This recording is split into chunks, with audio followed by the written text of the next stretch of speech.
Welcome. How you guys doing? Ty, real quick question though. Yes, sir. Did they say attention on deck when people walked in the room in the Army, or did you No, do I that did that because for me you and guys. Scott are here? Yeah, that's just for you. You almost made me stand up.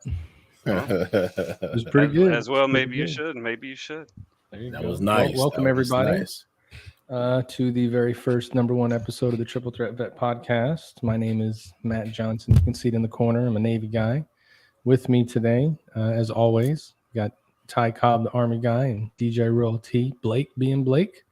Absolutely. And we're just going to bring you guys a show today, talk to you about different topics. We're going to get into a lot of things, but today, most importantly, we're going to talk about one of us. That'd be Ty Cobb. So we get a little bit about you today, get to know more about who you are, what makes you tick, and how things work. So without further ado, it's all yours. Oh my goodness gracious! So, I wanted to do this podcast to talk about really things that I've experienced, in my life, in my military career, and also post-military.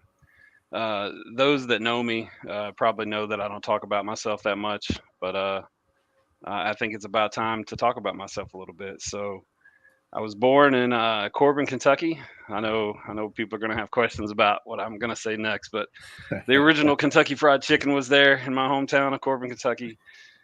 Grew up in Kentucky, moved a bunch of times. I was in a blended family.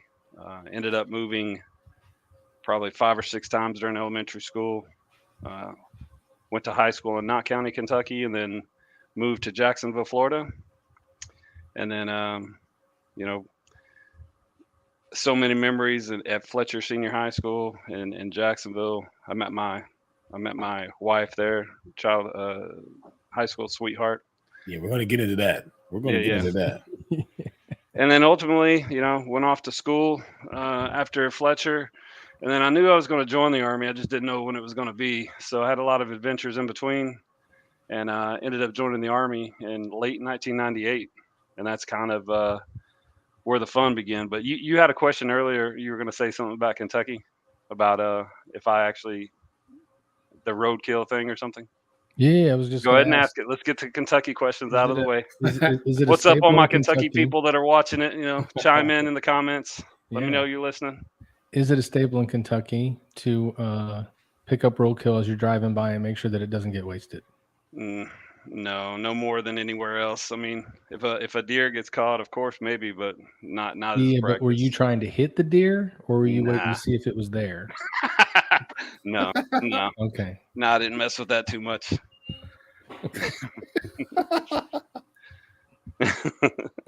But hey, I did want to do a quick introduction. I've got some slides here that I wanted to show. So I wanted to do an introduction for everybody before we kind of go into my story. So basically, the purpose of this podcast for me is I want to champion causes. So I've worked with so many nonprofits, post-military, so many of them, and so many of them do great things for veterans. So I really want to champion some of those causes. So the Triple Threat Vets podcast is really going to be for us to take on some of these causes and raise some money for them, or get some attention for them here in the Houston area, of course, where we live, or nationwide. I mean, a lot of the organizations that I'm a part of are nationwide as well, with the VFW, American Legion, CVMA, Project Zero Alliance, so many things. But let me pull this up real quick. I wanted to introduce you guys too. So tell me a little bit about Scott Blake before I get going on mine. Who do you want to tell you about Scott Blake? Scott Blake? You want Scott Blake to tell you about Scott Blake? Absolutely.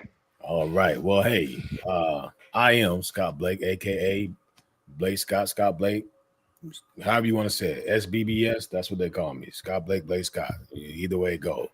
I am a retired Navy chief, joined the Navy in 1998 and retired in 2019. I am also in a blended family. I have a family of 7 kids. Yeah, 7 wonderful, beautiful kids. Beautiful, amazing wife that we just make things happen. I come from some pretty humble beginnings. I'm from Denver, Colorado. Shout out to the Denver Nuggets, even though nobody cares that they won the national championship. Nobody cares. You don't hear about it. I've heard more about where LeBron James is going than the Nuggets, but that's there. Also, home of the Denver Broncos. We won't go down this session, but you you know what it is. But me in a nutshell, I love having fun. I'm a DJ. I'm a joker at heart, family man, serious about friendship, serious about relationships. I've always wanted to do this podcast thing. I get to do it with my buddies, so this is great. It doesn't put me on the spotlight all by myself. So I'm out here for you guys to have some fun and to make this thing happen. So Ty, I want to thank you. Matt, I want to thank you for bringing me along on this, because I know you could have did it without me. You know what I mean? But hey, I'm here, so I'm just happy to be here. I too, like Ty, want to spotlight some of the people who helped out vets, and have some conversations about things that we may want to have talked about before, but never really had a chance to put it out there in a sincere, real legit manner. And that's what I hope to bring out. So I'm super excited. So I'm happy to be here, man. I remember the first time I met you, we in person, at least. I think I talked to you on the phone, but we were doing that award ceremony at the Tomball VFW for one of the cook-offs. Yeah. And so historically, for the last 6 years, I always play the walk-up music, and I throw the team logos up on a screen, and we kind of have fun, play loud music, and rock out a little bit. Yeah. But the first time I met Scott, or DJ Royalty, he had his whole setup up there, and I remember thinking, is he just gonna pull up? Matt said he has a DJ buddy, and I was like, hey, we need him up here at the awards ceremony. So I was wondering if he's just gonna bring an aux cord and play some music. But when I saw his setup, immediately I was like, all right, this is legit. This is gonna be fun.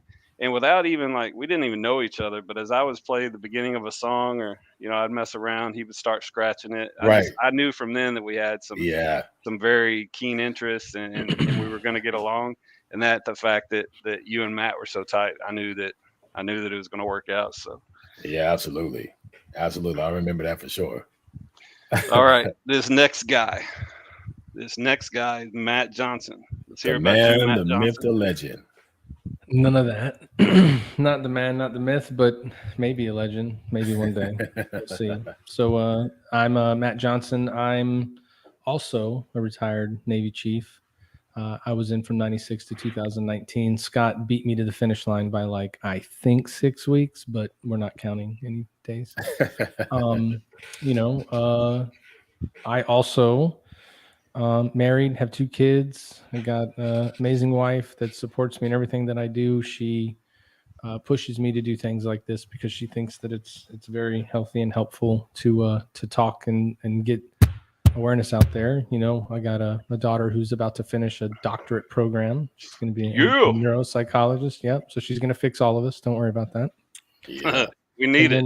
Yeah. And then I got a son who's going to be an architect. So he'll build her clinic. She'll take care of us, and then we'll just go to the back to our rooms with the pads, and then we'll be okay. Right? And then your son's going to moonlight as a professional lacrosse player. Yeah, probably. Giant that he is. Yeah, who knows? I don't know where. Thank goodness it skips a generation, because he would have been real short if it would have kept going, right? But yeah, 96 to 2019. Yeah, it was a long ride. I met Scott on my last tour in recruiting for the Navy here in Houston. So we've known each other for quite some time. And then Ty and I met at a VFW convention. I was working. A Texas State VFW convention that was in Oklahoma. And yeah, Texas VFW State Convention in Oklahoma. Right. Don't ask. But just out of the blue, I think it was the first or second day, walked up to Ty and I said, hey man, are you going to eat lunch? And he was like, yep. I sat down with Ty for lunch. 30 minutes later, I was like, geez, man, this dude has the same kind of ideals and vision that a lot of people should have coming out, right? To help, service, selflessness, things like that. So like him, I wanted to do this podcast to be able to highlight nonprofits, get involved in things to help people, and, just really BS with your friends, right? Isn't that what this stuff is all about? And so you get to learn about people and know about them and build relationships. So I'm grateful to be here. Ty, thanks for putting it all together. You're definitely the wizard with all of this that everybody sees.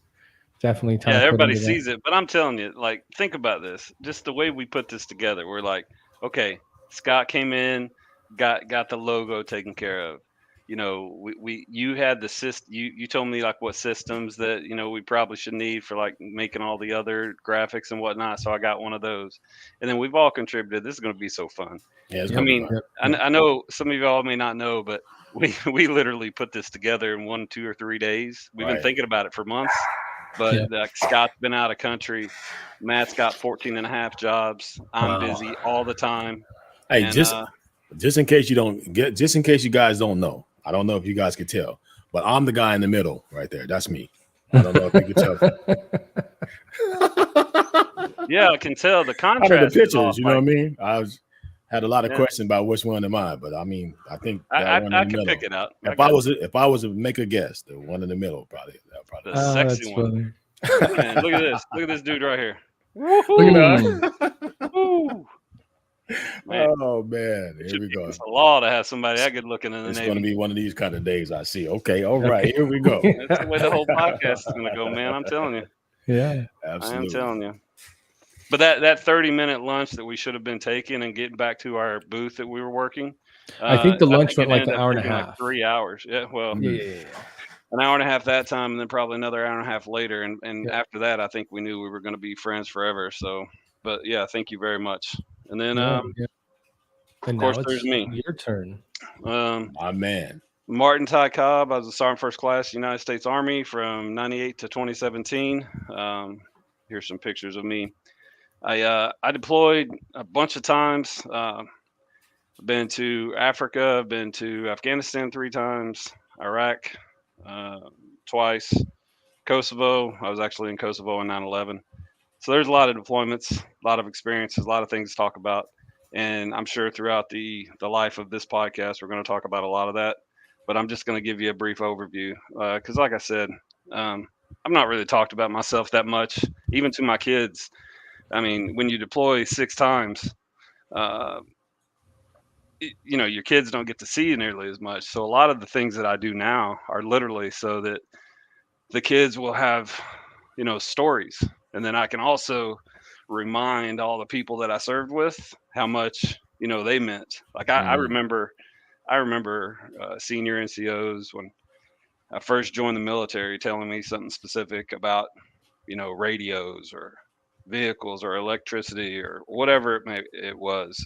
I remember being so happy with the leaders I had. So for me to be able to have a podcast where I can bring some of those people on, champion their causes, get awareness out for whatever I may be wanting to talk about that week or whatever you want to talk about. And that's kind of like with the triple threat part of it.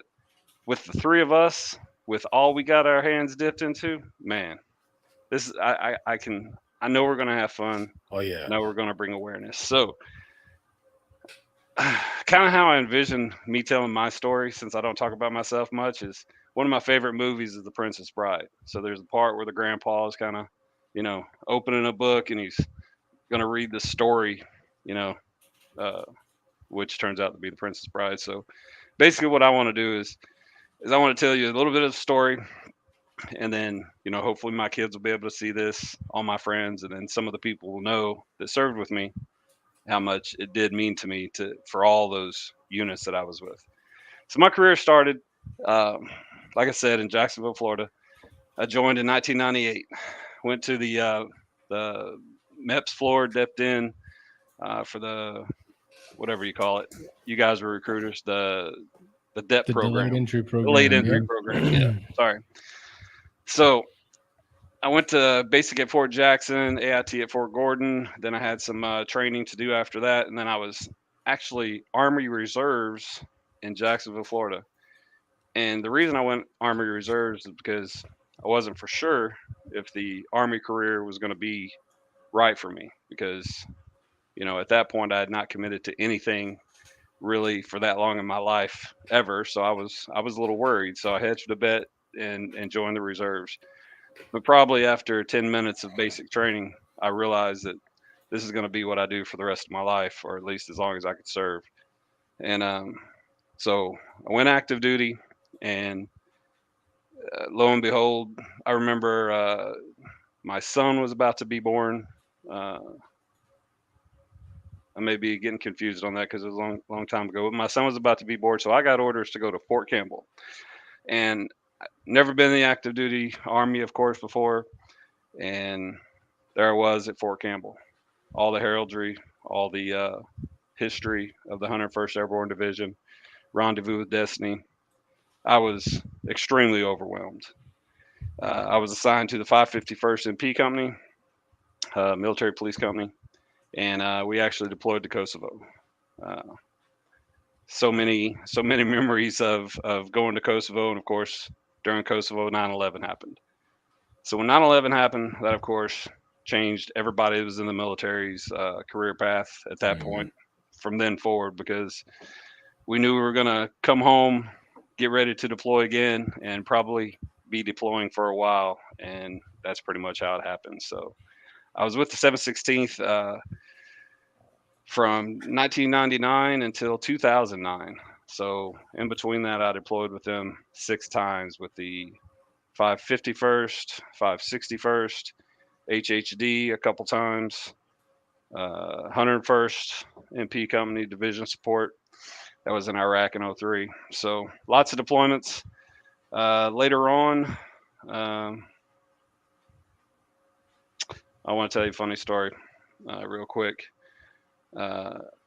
Some of my first sergeants may appreciate this. I've never been promoted while in CONUS. I've always been deployed. I got promoted to E4 when I was in Kosovo, sergeant when I was in Afghanistan, staff sergeant when I was in Afghanistan, and sergeant first class when I was in Afghanistan. So all my promotions were while I was deployed. So I just thought that was funny. Another little funny thing.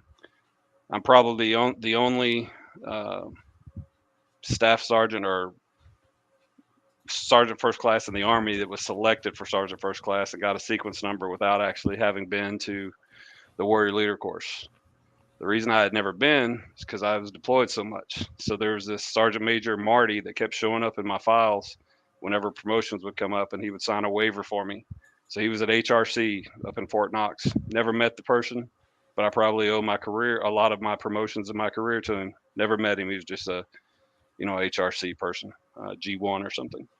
Well, isn't it true that you were doing that academy like in real life every day? Do you really need to go to the school? Like, that's the question, right? I mean, that's well, probably the what Army said you have to, but I was literally a staff sergeant with a sequence number of 206 on 0 day of WLC. So I passed that.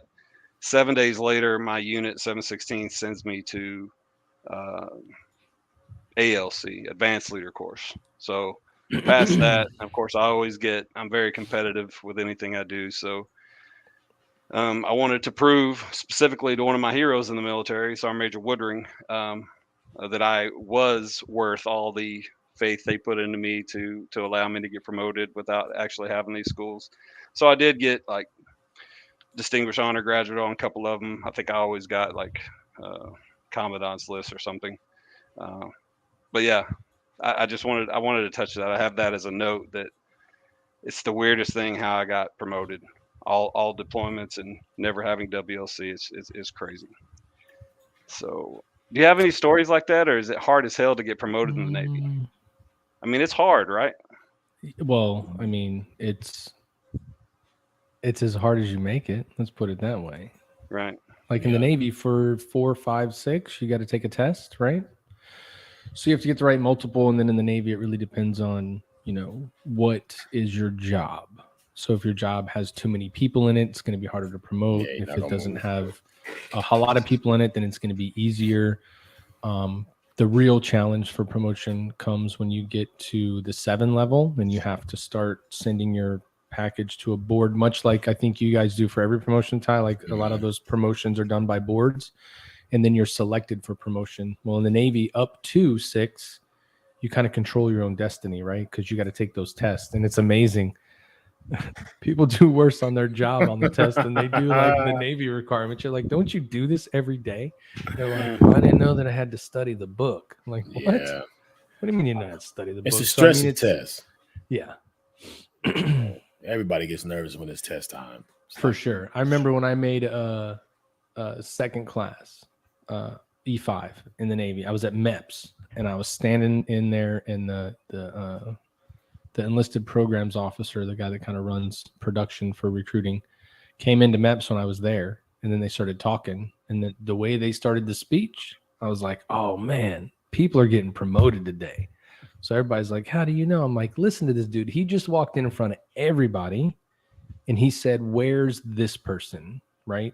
You're not going to ask where that person is in front of everybody and chew them out in front of everybody. That's not what leaders do, right?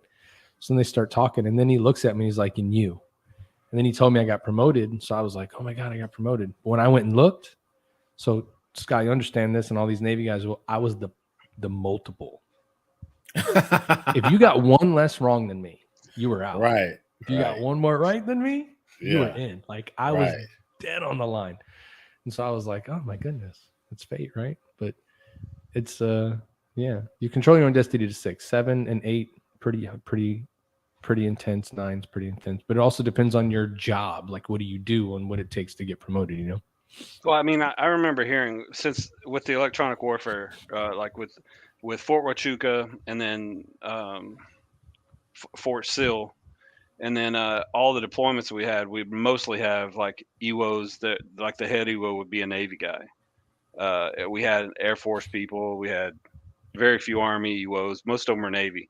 So I remember when I was a staff sergeant all the way till I got out of the Army, a lot of the values that I met, I remember thinking very highly of the chiefs. I mean, that's probably why when you told me you were a senior chief, that's probably why I spoke a little bit, you know, to where I knew what I was talking about. I felt very comfortable talking to you. So. Oh yeah, yeah, for sure. Well, but see, like here's the other kicker to that. In the Navy is much different than every other service there is. Period. Like it's different when you go. So you would just mention, Ty, that you had to go to schools so that you could be eligible to promote, right? Right. Well, there is no school. Let's have a waiver like me. Yeah, but there is no school to be eligible to promote in the Navy, right? Like if you get selected to chief, E7, you pretty much go through college rush week, right? So there's an acceptance that goes into that. And so anybody that you ever meet in the Navy, it's interesting for Navy people to go on to Joint Service Commands. And other services see how sailors treat chiefs when they walk in the room.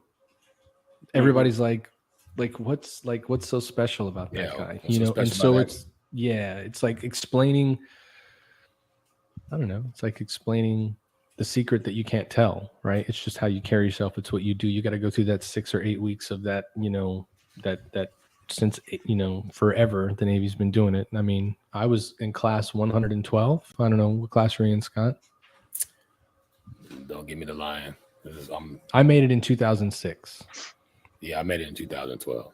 So you were in 122. Yeah. So I made Sergeant First Class in 2009. So I'm right in the middle of y'all. Yeah. There you go. Yeah. But yeah, so it's just different, you know, and like when you have that, you know, that's why the Navy's. Ty, you and I talked about this the first time that we sat down at that lunch. Actually, really, retirements, ceremonies, things that the Navy does, you know, is way different than everybody else. It's like very interesting to hear Army guys go, and I think you know, you could probably agree to that. Is like, yeah, when I was done in the Army, they were like, "Great job, buddy," and there's like a slideshow for me, and I was like, "What?" A slideshow with fireworks that go over your shoulder. That's all you get, dude. Yeah, I'm not gonna say where that was, but yeah, there was a slideshow with fireworks over your shoulder.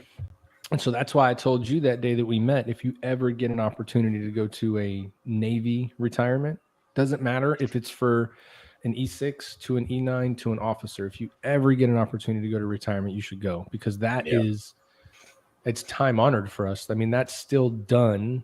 And a lot of the script to that is a lot of the wooden ship days in the Navy, right? That's where all that goes back to. So when you go to those ceremonies, you get to listen to and hear about those sailors taking that last day of work. But then the biggest and the most important part of that retirement is that you get to recognize that sailor's family, right? Like they went through all the stuff, and they were at home during all the deployments, and, you know, you were off working, and, you know, you equate it this way. Your family's also always got to adjust, right?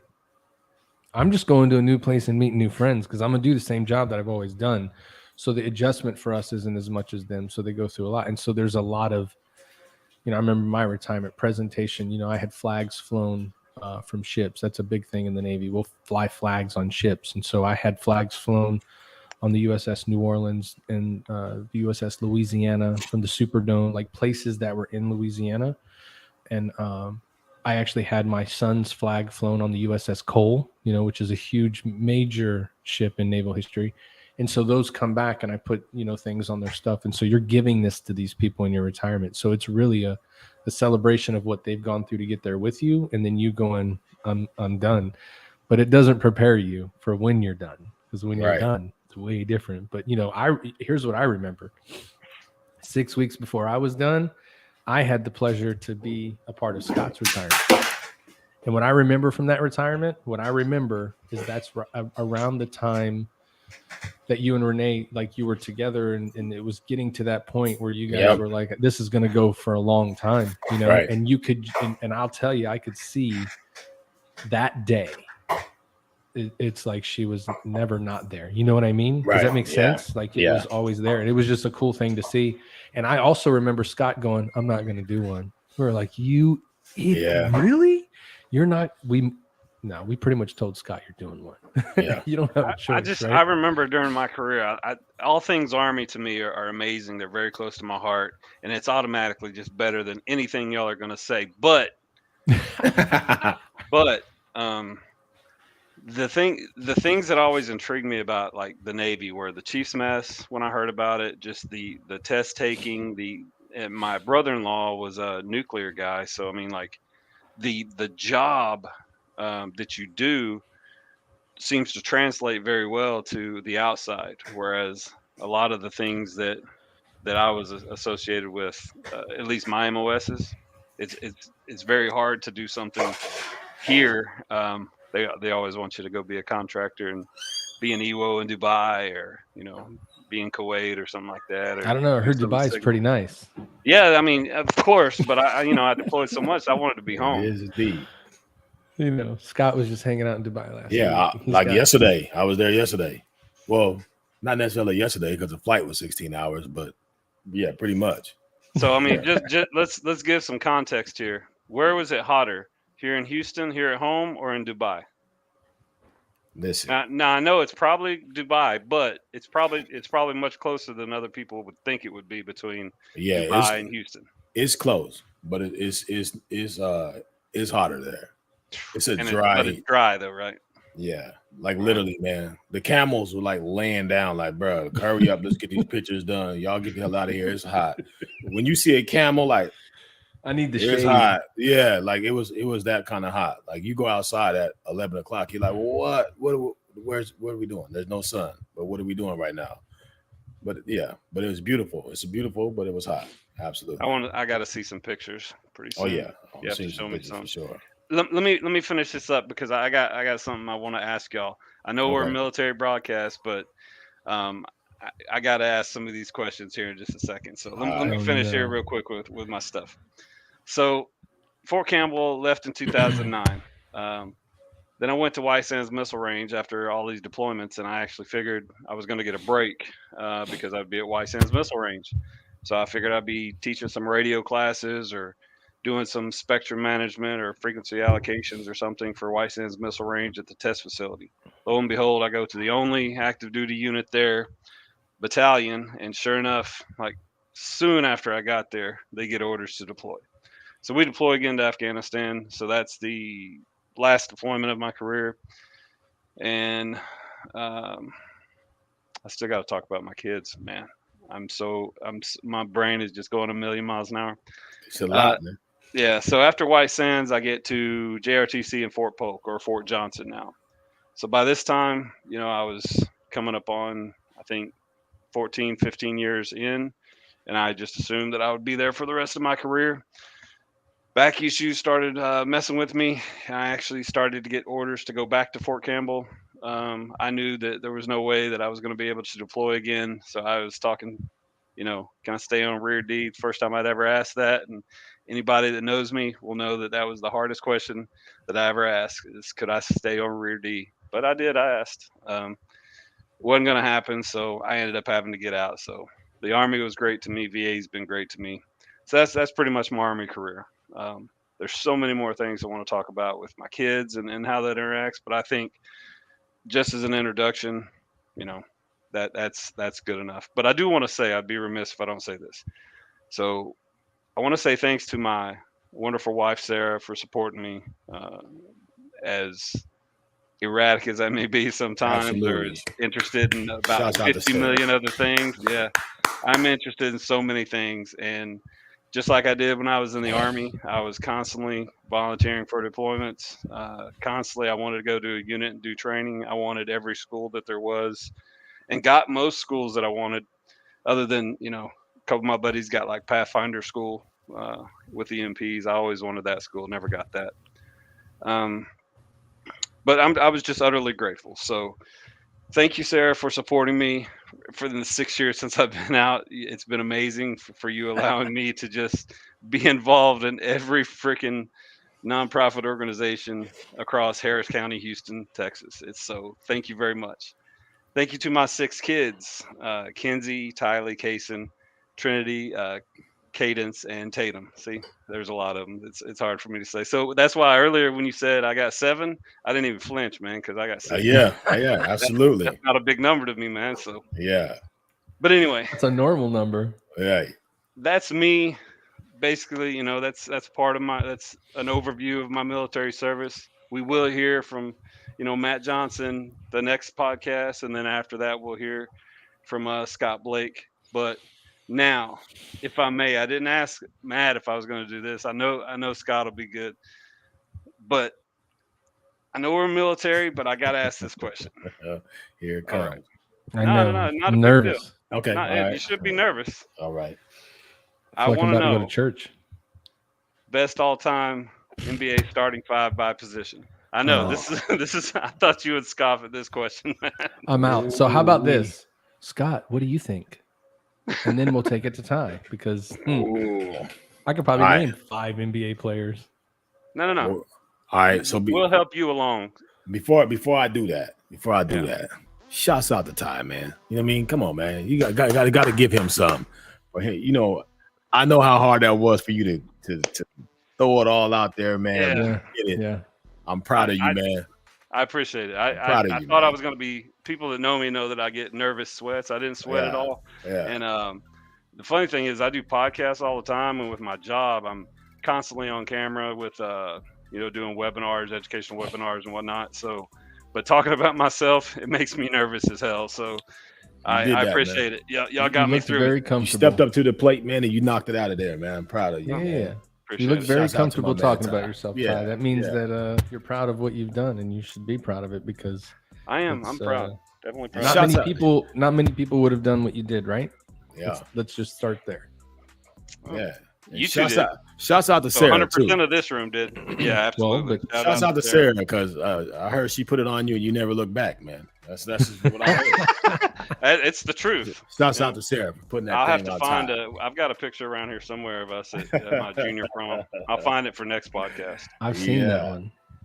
But enough stalling, Matt all right. Johnson. I want to know by position 1 through 5. Who's Now, who's all right, your listen, number 1 point Are guard? these Let's Okay. be honest though, real quick. If I named people, I probably couldn't even tell you what position they played. And I'm only going to do what normal people do. Normal, meaning people that don't watch basketball.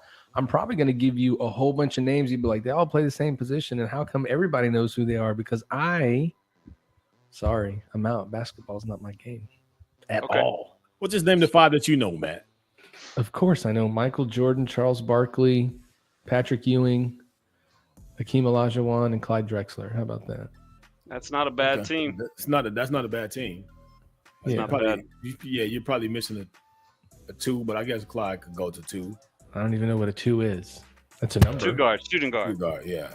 Okay, shooting Point guard handles the ball, and he's known as the 1. You Hmm. know, 2 guard, shoots and drives and, dribbles around, cuts and whatnot. He's the 2 shooting guard. 3 is your shooting forward, kind of does the same thing as the guard, just a little bigger. And then you got your power forward and then center. Which When you doesn't say- exist in the NBA anymore. I do know. Yeah, that yeah, much. pretty much. pretty much. Yeah. Ty, 'Cause you even they're killing, shooting 3-pointers. you killing me when you say best of all time. The best all time starting five. That's hard to go all time. But if I was, I know it's hard. I ask it's provocative hard, ass yeah. questions. But if I was the coach, if I was the coach, and I said I'm gonna put 5 players in my backpack or on the bus, and we're gonna go take on the world, right? I'm gonna take Jordan in his prime. I'm At gonna the take. one, Ooh. I mean, technically, Yeah, back yeah, in the day, he yeah, played point yeah. guard a Nah, lot when yeah. Ooh, ooh. You know what? You know what? Yeah, I'm gonna probably. This is what I'm gonna do. I'm gonna put Kobe Bryant at my 1. I'm gonna put Michael Jordan at my 2. I'm gonna put LeBron James at my 3. I'm gonna put. You probably not gonna understand this one, but I'm gonna give it. I'm gonna put Sean Kemp at my 4, and I'm gonna put Shaquille O'Neal at my 5, and I'm taking on the shout world. out to Sean Kemp. And by the way, this guy I right know who here, all those David people are, Cobb, by the way. that's my brother. Sean Kemp was one of his favorite players back in the Oh, day. 'Cause, hey, that's my Sean man. Kemp was supposed to go to Kentucky. Of course, he never did. Went straight to the pros and whatnot. But Yeah, my brother, my little brother David loved Sean Kemp. Shouts out to David. David knows good basketball players for sure. But I know all those people, by the way. I remember them. But that's what I'm going with. If I had to go right off the top, I know Who'd you say for 5 on your 5? Shaquille O'Neal for sure. Okay, of course. Yeah, I can't argue with that. that's a pretty tall team. Yep. You know, I'm sure I could have put an Allen Iverson or something like that in there, Mahmoud Abdul-Rauf in there, something like that. But So I've already told you this, right? That Mahmoud Abdul-Rauf was one of my favorite players. Have I not told you this before? And I got pictures with him. I used to play basketball with him in the LA Fitness in Atlanta. Every morning, he'd be in there every morning. Right, because he's training people or something. Yeah. And then short story, real quick one. When I was working at the airport before it was Denver International Airport at the time when he played for the Nuggets. I used to work at the airport, and I used to push people around in the wheelchair. You know, I'll take them to their thing. So I see him come in, and he comes in and he's rushing because it looks like he's about to be late, and he drops his credit card. So I'm like, oh man. So I go and I pick his credit card up and I gave it to him. At that time, his name was Chris Jackson. It wasn't even Mahmoud Abdul-Rauf. And I was like, hey, Mr. Jackson, you dropped this. And he's like, oh, thanks, man. And he's real quick. I said, hey, I know you're in a rush. Do you don't mind? You saw my autograph, and he didn't have anything to sign it on. So those little tabs that you put on your suitcase, when you put your name and stuff on there. So I grabbed one of those and he signed it for me real quick. And he's like, thanks. My mom still has it. She still has it in her book. I'm gonna have her send a picture of it. I got him. I got the Dikembe Mutombo, but yeah, Mahmoud Abdul-Rauf, he's my man. I'll send you the picture so you can put it up next time. That's awesome. I love that. He's an awesome guy. Yeah. So, shouts out to Mahmoud Abdul-Rauf. That's my absolutely. Man. Have you seen that the documentary he's got? Absolutely. Stan? I loved it. Absolutely loved it. All right, so Iverson at 1. Okay.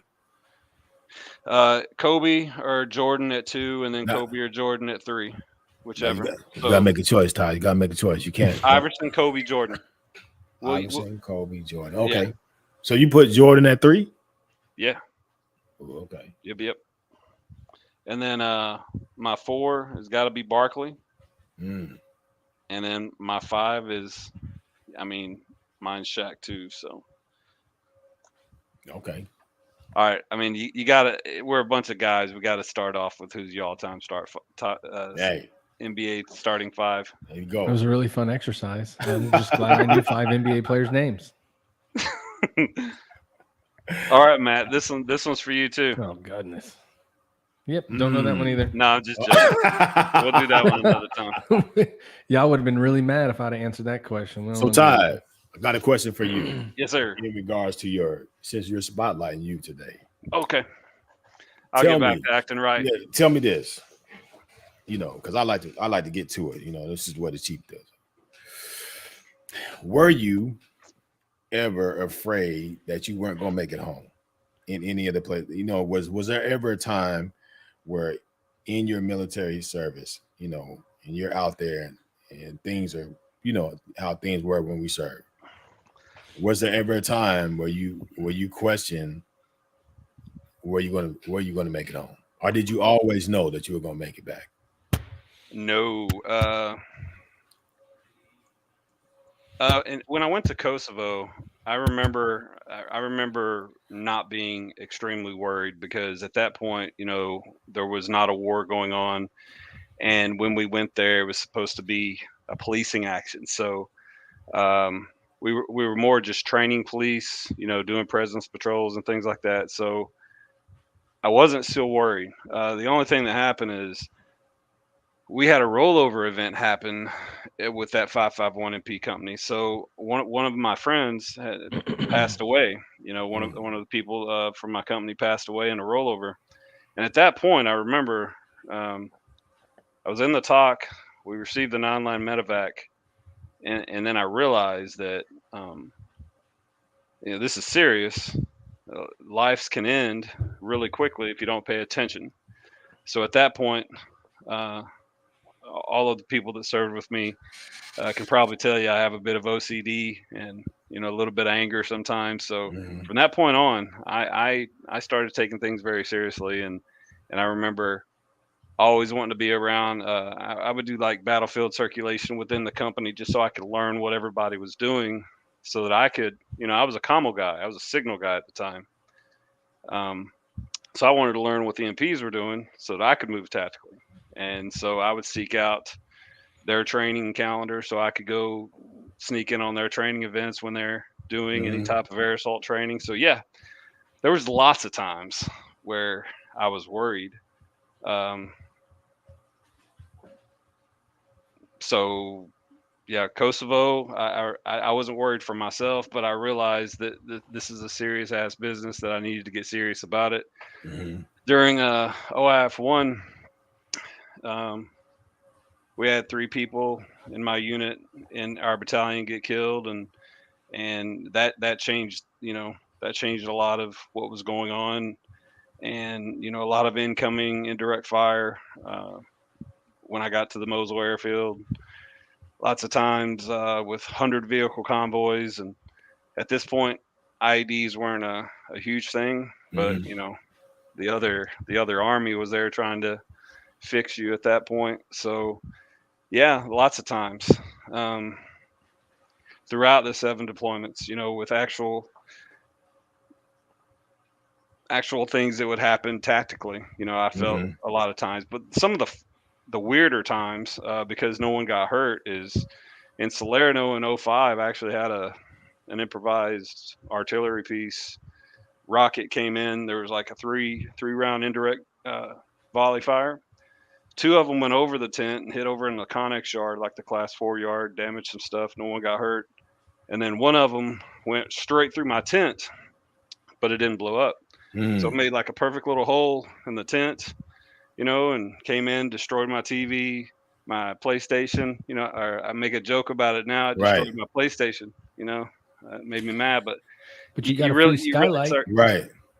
Well, for a few minutes we did, but made like a perfect little hole. And I remember running to the talk with the other 3 guys in my tent. We ran to the talk and we was like, "Hey, did you hear that incoming?" And they're like, "Yeah." I was like, "Well, one of them hit my tent." Wow. And I think my commander and my first sergeant, ops sergeant, I think they thought I was in shock or still half asleep, because evidently I was just very lethargic, and I said it, kind of monotoned. Yeah, it hit it. That's, one of them hit our tit. So what you're saying? So what you're saying is, yes, I was scared. No, this thing comes through your tent, and it didn't blow up the way it was supposed to. Didn't blow up. I'll have some pictures. I think I can show them. I'll show some pictures of that next time.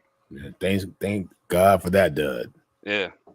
But I mean, yeah, literally, like my bed's 6 feet away from it. The guy next to me's like 6 feet away from it. There's another guy he wasn't. I don't even think he was in the tent or that part of the tent at the time. He was like down at the other end, but it hit like 10 feet from his bed too. So it's crazy, but it didn't blow up. So had it would have blown up, there would have been no way out of that. Oh, I doubt it. Wow. I doubt it.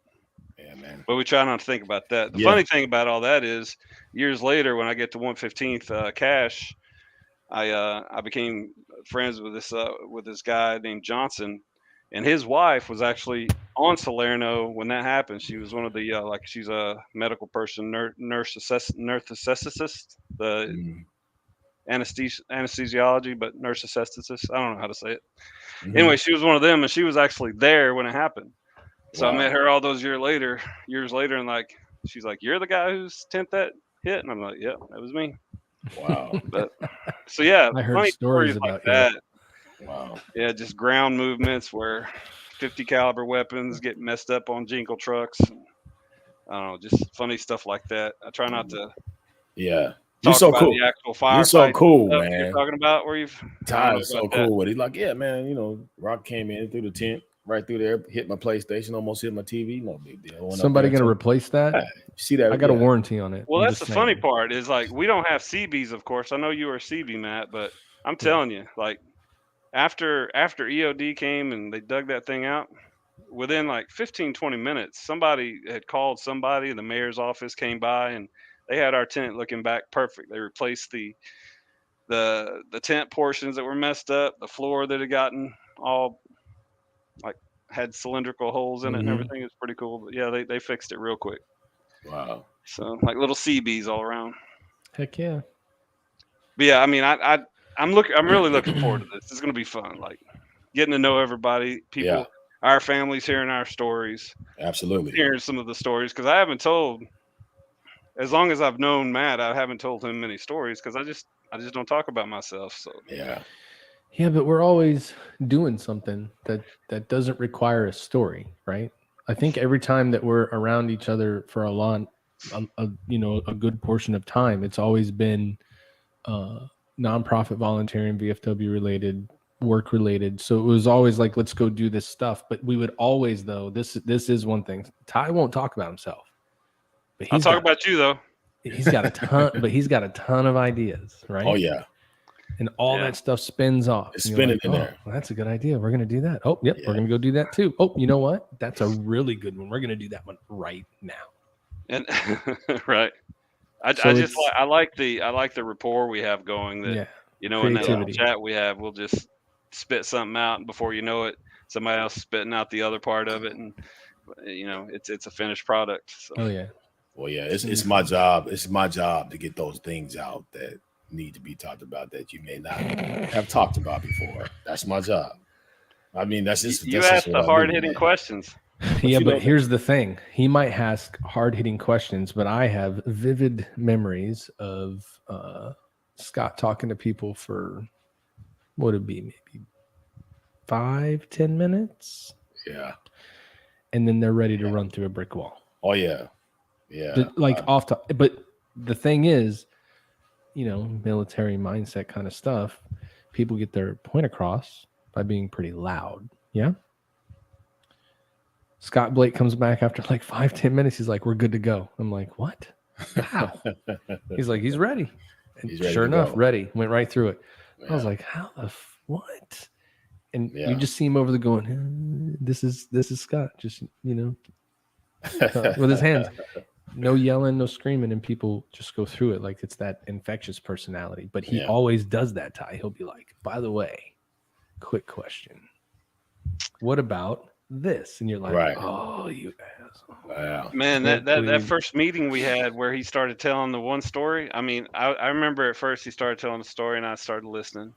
And then by the time we're done, I'm like staring him around the eye. I'm like, and that's the best story ever, Yeah, And it was just yeah. like, it's just from right Yeah. there. Let me tell you a story. And then, man, it was a See, what I found out through talking with people is that I think everyone has a reason for living, right? And a reason for dying. So what I mean by that is you have to find things to live for and also understand what it is that you'll die for, right?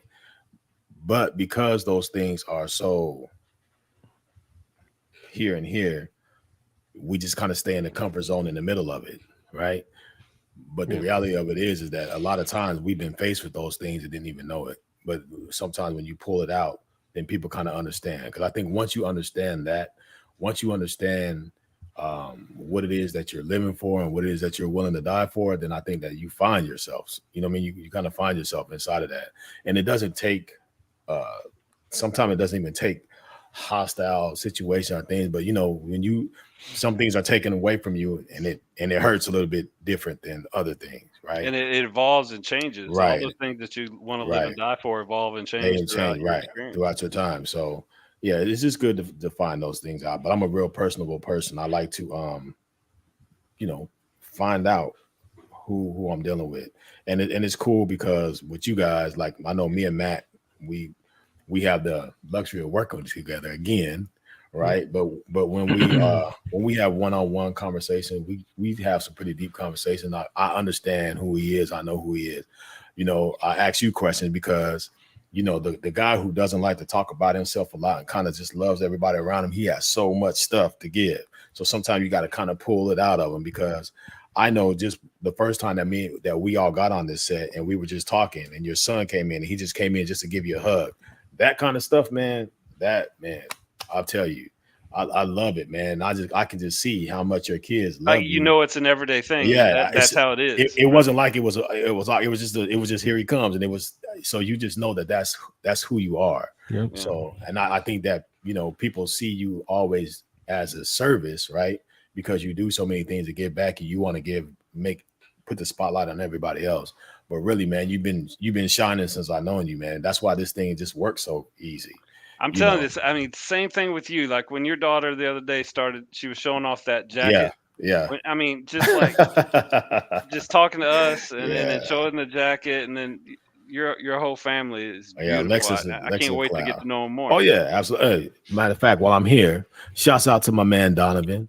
His birthday today. Shouts out to my man Donovan Blake, big 14 today. I FaceTimed him this morning and he had his shirt off. He was showing me his little muscles. You know, he's getting big. So shouts out to Donovan if you out there, man. Happy birthday to you. Happy birthday, Donovan. 2 days after that, Austin has a birthday. So, man, it's June.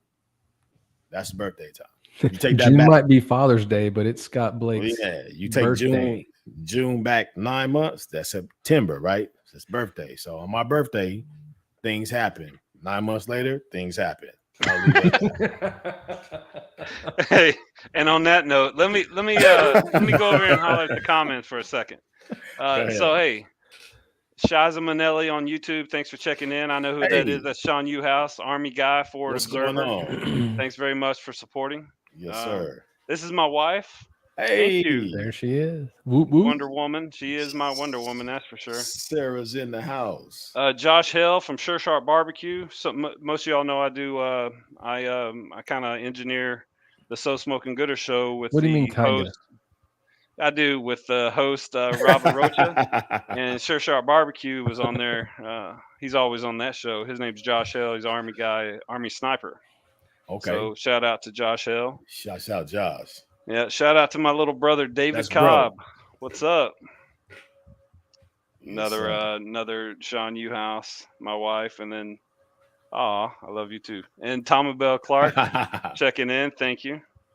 And then my wife's in the other room. I think she's listening. I can kind of hear, like, after we say something, I kind of hear it going on out there. So, but I love you too, honey. Thank you very much.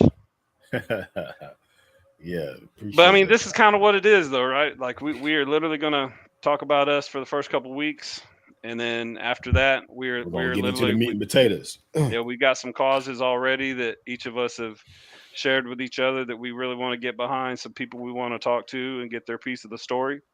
But before we go any further, hey Matt, do you mind plugging our sponsor? Sure, let's do that. I like the sponsor. I do too. Pretty cool. I've seen that before somewhere. Yeah, Got Your Six culture. I got a Got Your Six shirt on right now. Me too. America, where to go? So Got Your Six Culture is a veteran-owned T-shirt company. They do custom designs. They make cornhole sets. So if you're looking for a backyard barbecue fun time, go ahead and check out the website and see the custom cornhole sets they can make for you. They also do shirts that are veteran and first responder inspired. So the whole deal with Got Your Six, you know, the tagline for the company, same flag, same oath. What that means is first responders and veterans, all of them, they take an oath to defend country or community. And so without those two things, we can't be the America that we are today. So we like to represent them. We like to help them. We work with a lot of nonprofits that celebrate veterans and first responders. So Got Your Six Culture, is just very, very honored to be a part of a podcast with 3 cool veterans, if I can say so myself, and help get the word out there about important things and things that help not just veterans and first responders, but everybody. So yeah, and if you're looking for a good holiday T-shirt, they got a clearance sale going on right now. Shirts are $10. They do ship everywhere in the country. So when you get a chance, go check them out. Absolutely. Right. I got about 30 of these. So I always tell the Got Your Six Culture folks that anytime they make a shirt, just go ahead and make me one, and they know I'm going to buy it. So Yeah. big shout out to Got Your Six Culture. Yeah. Thank you. Yes, sir. Got Your Six Culture is, of course, Matt Johnson. Yeah. And his wife, Becky. Actually, there you go. Shout out to 100%. Becky. Yeah. Becky's in the building. She's the creative one. Let's go there. Right? Is Becky in the building, Matt? Is Becky in the building? Becky's in the building. Shouts out to Becky. Yeah. Oh, Becky's So, commenting. Love hey, you guys. there she Excited is. to see more. What's Yeah, up, love you Becky? Hey. She drew our logo on a piece of paper and just asked my son and I, Cole, if we would wear that on a T-shirt. So we said absolutely, and it just has gone from there to where we're at today. So I mean, we're growing, we're moving. We like to support any and everybody. So even still, we have a few nonprofits that we work with that we would like to. I mean, I guess we can talk about them now. There's a nonprofit, Ty, I know you're really, really familiar with, Project Zero. They're here local in Houston in Spring. They do fishing and overlanding for veterans. They also provide no-cost counseling to veterans and first responders that need it. So they're pretty unique in the fact that they appeal to both sets, right? They value what country and community really means, and so they're a really great organization to work with. And then been very fortunate to meet with and work with an organization called Gideon's 300. It's G300 Outdoors. What these guys do is they take people hunting and fishing. So it's kind of the same principle. It's the same working. But those two, if you go to the Got Your Six website, there's actually 2 shirts that are co-branded with Got Your Six and those nonprofits. And so any of those shirts that are bought, 25% of what that shirt is sold for goes to that nonprofit organization so that they can bring, veterans and first responders on hunting trips, bring them overlanding, get them, services and counseling that they need. So a lot of that is just the way we give back. Like we're really focused on giving back to the community that we've come from. So, pretty good to do. Oh, man, you do that very well, Matt. See how he just flows it, man. He just bam. I'll go buy it. Stop letting me go buy it. Just go buy it. Exactly. We're gonna do some more stuff though. I'm sure we're gonna do some production stuff and make this grow more and more and more, get it more automated. It'll be fun. Oh yeah. So Roy T. Blake, what you got? And you got any closing comments? Closing comments. Me. Do I have any closing comments? No. I don't have any closing comments other than I don't have any other than I don't have any closing comment other than the one that I'm just excited, man. And I appreciate everybody who's watching. I know that this will only grow if you tell somebody to tell somebody to tell somebody and they tell somebody, then it's going to grow. And then also feedback. We want the feedback. We want to know what it is that you guys want to know, and what can we do to make this thing better? Because again, we're the triple threat best. We're coming in here triple threat because you don't know if I'm gonna pass it, shoot it, or dribble it away, or how it's going to happen. But we're gonna make it happen. So my closing comments is, man, keep watching. When are we coming back, Ty? I figured we'd do it weekly. I'm hoping we can come back next week if as long as Matt Johnson's ready. What do you mean hope? Oh yeah, we are. Yeah, well, yeah. I'm sorry. Did I use the wrong term, senior? We've never done anything half-assed. Like, we'll be back next week. Easy day. Sounds good to me. Easy day. Easy day. Yep. And www.godjroyalty.com. Go to the website if ever you need any kind of DJ or entertainment needs. I will come. I play everything. You know what I mean? So we're gonna have a good time. No matter how we do it, we're gonna have a good time. So make sure you go ahead and check the website out if you get a chance. Blake All being right. Blake. Absolutely. So I mean, for Matt and Scott and for me, hey, I appreciate everybody watching. Unless you got anything else there, Senior, I think we can take it out. No, I think we're good, man. Share it with your friends. Let everybody know if you know somebody or you yourself have an interesting story to tell and you want to get on and talk about it and help other people through things that you've learned. Message us through the Facebook page. Let us know what you're looking to do and we can help you out. The platform for everybody. That's the biggest and the most important part of this. That's helping people. You know, veterans helping veterans is super important, and that's what we believe in. So thanks, everybody. It's been a good time. I'll see you guys next week. Thank you for sharing your story, Ty. Yeah. Absolutely. Bam. We'll see y'all next week. Yeah, have a good one.